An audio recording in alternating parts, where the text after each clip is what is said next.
Un désastre a produit la première saucisse. À la fin du Moyen-Âge, une épidémie décime l'Europe. La peste noire fait des ravages et les familles se retrouvent sans ressources. Tout doit être utilisé, rien ne doit être gaspillé. Les viandes sont tachées, malaxées et conservées pour éviter la perte. Dans ce chaos, les charcutiers redécouvrent une méthode de conservation.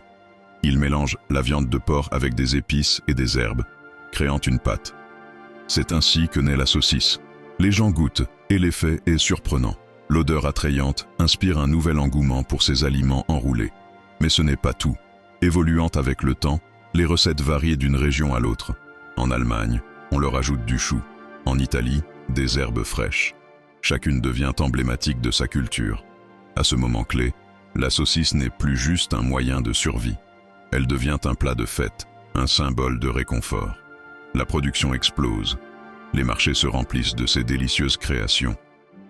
La saucisse devient un incontournable des traditions culinaires. Aujourd'hui, elle se décline en mille et une variétés. Qu'elle soit grillée ou frite, elle fait plaisir à des millions de personnes. Ce que tout le monde ignore, c'est que la joie et le goût que tu apprécies aujourd'hui sont nés d'une des épreuves les plus sombres de l'histoire. La saucisse, ce symbole de gastronomie, incarne la résilience de l'humanité face à l'adversité.